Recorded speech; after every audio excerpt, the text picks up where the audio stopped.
Hello dear student, welcome back to my channel. जैसे कि आपको पता है कि हम क्लास 12 के जो माइक्रो इकोनॉमिक्स का एनसीईआरटी का बुक का जो रेफरेंस बुक है, जो कि टी आर जैन और वी के ओहरी का है, उसकी जितने भी एक्सरसाइज हैं इनको हम कंप्लीट कर रहे हैं। अभी तक हमने चैप्टर 3 तक कंप्लीट कर लिया है। अगर आपने नहीं देखा है तो आप जाकर चेक कर सकते हैं।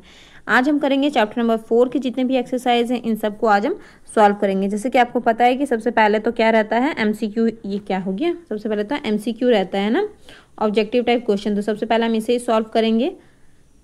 शुरुआत करते हैं पहले क्वेश्चन से।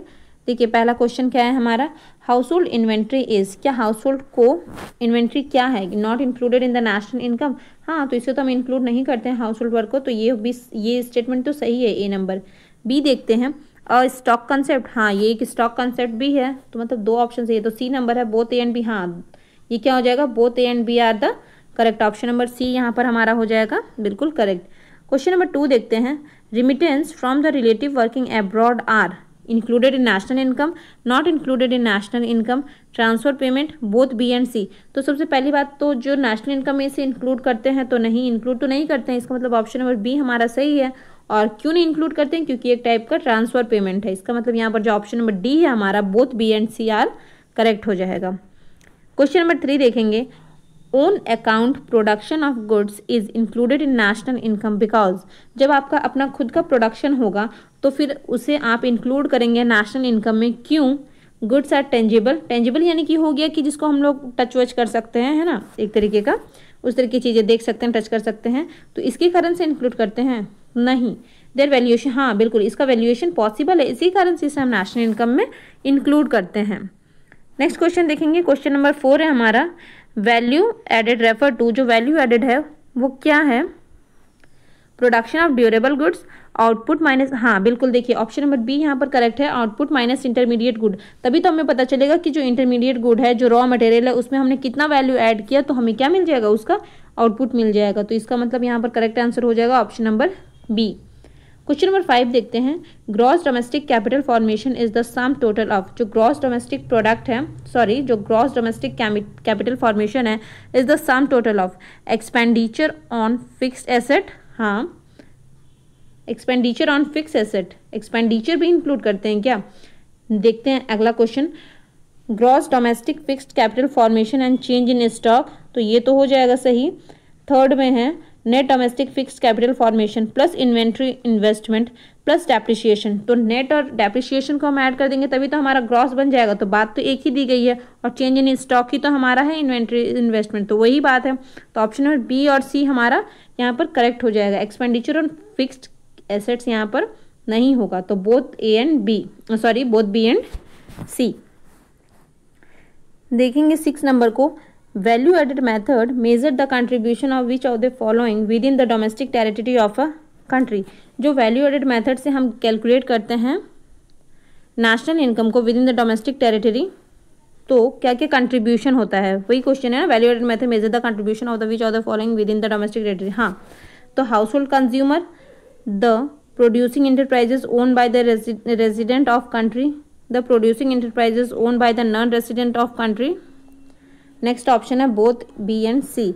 तो यहाँ पर देखिए जो आपको पूछा गया है कि वैल्यू एडेड मेथड में हम लोग किसके कंट्रीब्यूशन को इंक्लूड करते हैं, तो जो भी प्रोडक्शन होगा, चाहे वो अपना हो, ओन बाय रेजिडेंट हो, उसे भी हम इंक्लूड करेंगे क्योंकि ये डोमेस्टिक है। और जो भी प्रोडक्शन होगा नॉन रेजिडेंट के द्वारा ऑफ द कंट्री, ये भी डोमेस्टिक होगा, क्योंकि वो भले नॉन रेजिडेंट है लेकिन डोमेस्टिक टेरिटरी के अंदर आता है ना, इसीलिए दोनों की ही वैल्यू एडेड को, दोनों की ही कंट्रीब्यूशन को हम ऐड करेंगे नेशनल इनकम में। तो यहाँ पर हो जाएगा D, both B and C. 7 number में देखेंगे, which of the following item is not included while estimating national income.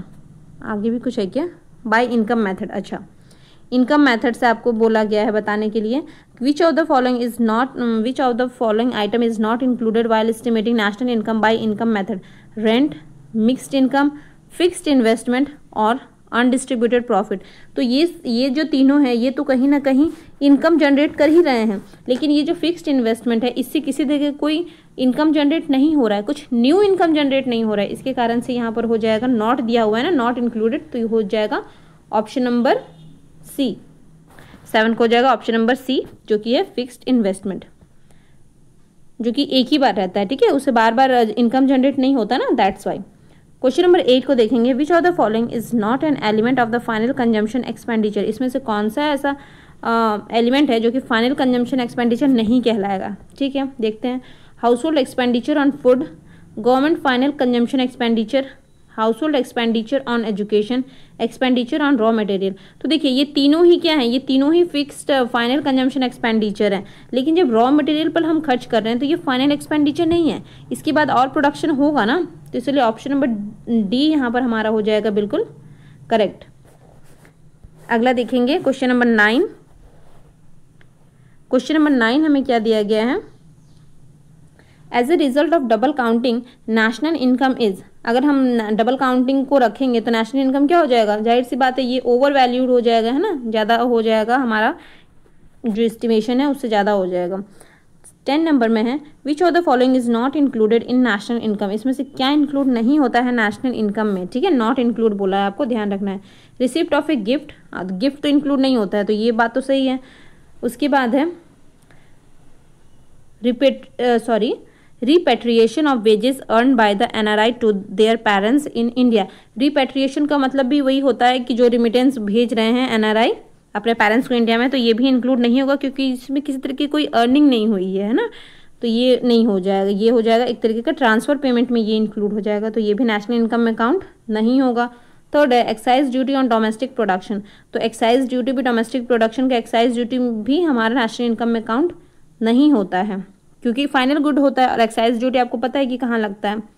तो ऑप्शन नंबर डी, यहाँ पर तीनों को ही हम नेशनल इनकम में काउंट नहीं करेंगे क्योंकि तीनों ही क्या है, एक तरीके का, मतलब ये तो ट्रांसफर पेमेंट नहीं है लेकिन ये फाइनल में नहीं लगता ना, इसी कारण से ऐसा होता है। बाकी ये दोनों तो ट्रांसफर पेमेंट है ना। चलिए नेक्स्ट देखेंगे क्वेश्चन नंबर 11 को, विच of the following is not a transfer payment. इसमें से क्या ट्रांसफर पेमेंट नहीं है। तो क्या ट्रांसफर पेमेंट नहीं है, इंटरेस्ट ऑन नेशनल डेब्ट, ये तो ट्रांसफर पेमेंट ही है। Retirement pension, old age pension, donation. तो देखिए यहाँ पर जो रिटायरमेंट पेंशन है ये आपका खुद का पैसा है, कंपनी अपने पॉकेट से नहीं दे रही है, बल्कि आपने जो काम किया है, आपने जो जनरेट किया है, फैक्ट्री इनकम किया है, उसका वो पैसा ही आपको रिटायरमेंट के टाइम में मिल रहा है। तो इसलिए ये ट्रांसफर पेमेंट नहीं होगी, क्या है ये फैक्टर पेमेंट है। ठीक है, तो यहाँ पर हो जाएगा ऑप्शन नंबर बी हमारा रिटायरमेंट पेंशन। क्वेश्चन नंबर 12 है, which of the following item is not included while estimating GNP of a country at market price. GNP calculate करने के टाइम में हम किसे इंक्लूड नहीं करते हैं, sale of enterprises, indirect tax, remittance by NRI या फिर सब्सिडी। तो रिमिटेंस हमें पता है कि एक तरीके का ट्रांसफर पेमेंट है जिसे हम नेशनल इनकम कैलकुलेशन के टाइम में कैलकुलेट नहीं करते हैं, इसमें इंक्लूड नहीं करते हैं, सॉरी। 30 नंबर में देखेंगे, own account production of service is not included in national income because. जब आप नेशनल इनकम कैलकुलेट करते हैं तो उसमें आप अपना प्रोडक्शन के लिए जो आप सर्विस देते हैं उसे इंक्लूड नहीं करते हैं नेशनल इनकम में। क्यों? Services are different from the goods, services are not productive, it is difficult to measure the market value of such service. ये बिल्कुल सही बात है। जब आप अपने प्रोडक्शन के लिए काम करते हैं तो आप जो सर्विस दे रहे हैं उसका मार्केट वैल्यू निकालना डिफ़िकल्ट है ना, क्योंकि आप उस पर जी जान लगा कर काम कर रहे हैं, तो उसका मार्केट वैल्यू निकालना पॉसिबल नहीं है। कोई और तो आपको पेमेंट नहीं कर रहा है, आप खुद कर रहे हैं अपने आप को, तो आप आप अपनी क्या वैल्यू लगाएंगे अपने ही प्रोडक्शन में। इसलिए ये हो जाएगा ऑप्शन नंबर सी। 14 को देखेंगे, difference between the closing stock and opening stock during an accounting year is known as change in stock. Option number A, B number देखिए, change in stock. Compensation of employees include, जो compensation मिलता है उसमें क्या include होता है, wage and salary in cash, wage and salary in kind, मतलब वही वेज एंड सैलरी ही लेकिन इन कैश नहीं, इन डायरेक्ट फॉर्म में कुछ भी, पेंशन और रिटायरमेंट या फिर ऑल ऑफ द अबव। तो हाँ बिल्कुल ऑल ऑफ द अबव सारी ही चीज़ें कंपनसेशन है एक एम्प्लॉय के लिए। क्वेश्चन नंबर 16 देखेंगे, ऑपरेटिंग सरप्लस क्या होता है। तो ऑपरेटिंग सरप्लस क्या होता है, rent plus profit plus interest को ही हम लोग क्या बोलते हैं, ऑपरेटिंग सरप्लस बोलते हैं। तो ऑप्शन नंबर ए तो हमारे यहाँ पर करेक्ट है। आगे भी देखते हैं, रेंट प्लस इंटरेस्ट प्लस नहीं, कंपनसेशन ऑफ एम्प्लॉयज़ वेजेस जो है ये अलग चीज़ है, इसे हम ऑपरेटिंग सरप्लस में इंक्लूड नहीं करते हैं, तो ये नहीं होगा। सी नंबर में देखेंगे, NDPFC minus compensation of employees minus mixed income of self employed, ये भी करेक्ट हो जाएगा। देखिए अगर आप NDPFC का फॉर्मूला जानते होंगे तो आप इजीली आप बता सकते हैं कि NDP का जो फॉर्मूला होता है वो होता है rent plus profit plus interest plus wages plus mixed income. तो जब हम लोग डायरेक्ट इसी को लिख दिए, एनडीपी ही लिख दिया, और उसमें से जब हम लोग कंपनसेशन यानी कि वेज को हटा दिए और मिक्स्ड इनकम को हटा दिए, तो जाहिर सी बात है हमें क्या निकल कर आ गया, ऑपरेटिंग सरप्लस आ गया। तो यहाँ पर option number D both A and C are correct, ये हो जाएगा हमारा सही आंसर। ठीक है, 16 हो गया है हमारा। आगे देखते हैं 17 number, which of the following is not included in inventory investment. Inventory investment में क्या इंक्लूड नहीं होता है? तो हमें पता है कि इन्वेंट्री इन्वेस्टमेंट में क्या इंक्लूड होता है, ये तो हमें पता है ना क्या इंक्लूड होता है। Change in stock of the finished good, ये तो इंक्लूड होता है नहीं, ये इंक्लूड होता है। Change in stock of the semi finished good, ये भी इंक्लूड होता है। Change in stock of the raw material, ये भी इंक्लूड होता है। इसका मतलब ऑप्शन नंबर डी ही होगा correct. Change in sale during the year, नहीं, इसका मतलब ये तीनों तो इंक्लूडेड होते हैं, लेकिन जो इन्वेंट्री स्टॉक में इंक्लूड नहीं होता है वो हो गया ये option number D, change in sale during the year. Next देखेंगे क्वेश्चन नंबर 18 हमारा है, which of the following is not a part of final expenditure. इसमें से क्या फाइनल एक्सपेंडिचर नहीं है, देखते हैं। Consumer goods purchase by the government, consumer good exported to the rest of world, seeds purchase by the farmer, government fixed investment expenditure. तो देखिए यहाँ पर कौन सा फाइनल एक्सपेंडिचर नहीं है, तो ये सारे ही तो फाइनल एक्सपेंडिचर है ना, इसका अब यूज़ हो चुका है, हो या फिर होने वाला है। लेकिन जो फार्मर सीड परचेज करेगा, क्या ये फाइनल एक्सपेंडिचर है? नहीं, वो क्यों कर रहा है? ताकि वो फर्दर उसका प्रोडक्शन कर सके, तो उसे तो वो as a raw material use करेगा ना। तो यहाँ पर हो जाएगा ऑप्शन नंबर सी हमारा करेक्ट। 19 नंबर देखेंगे, problem of double counting can be avoided by using final output method, value added method, both A and B, neither. तो यहाँ पर हो जाएगा बोथ ए एंड बी। जो डबल काउंटिंग प्रॉब्लम है उसे हम फाइनल आउटपुट मेथड से भी सॉल्व कर सकते हैं और वैल्यू एडेड मेथड से भी सॉल्व कर सकते हैं। आपने बेशक चैप्टर में पढ़ा होगा दोनों मेथड के बारे में। नेक्स्ट देखते हैं क्वेश्चन नंबर 20 है हमारा, which of the following is irrelevant in the estimation of compensation of employees. इसमें से क्या इररिलेवेंट है in the estimation of compensation of employee. ठीक है, free accommodation provided to the school principal, free accommodation provide किया जा रहा है टू द स्कूल प्रिंसिपल। ठीक है, free education of the student whose parents are working in the school, wages and salary in cash, या फिर old age pension. यहाँ पर क्या बोला गया है, irrelevant in the compensation of employees. तो कंपनसेशन ऑफ एम्प्लॉयज़ में तो जो ओल्ड एज पेंशन होगा ये है, यहाँ पर हमारा इनरिलीवेंट है ना, यानी कि इससे रिलीवेंट नहीं है। जाहिर सी बात है, आप कंपनसेशन दे रहे हैं तो क्योंकि वो वहाँ पर क्या हो रहा है, काम कर रहे हैं। तो स्कूल प्रिंसिपल काम कर रहे हैं ना, भले ही उन्हें फ्री एकोमोडेशन मिला है तो क्या हुआ, वो काम तो कर रहे हैं ना।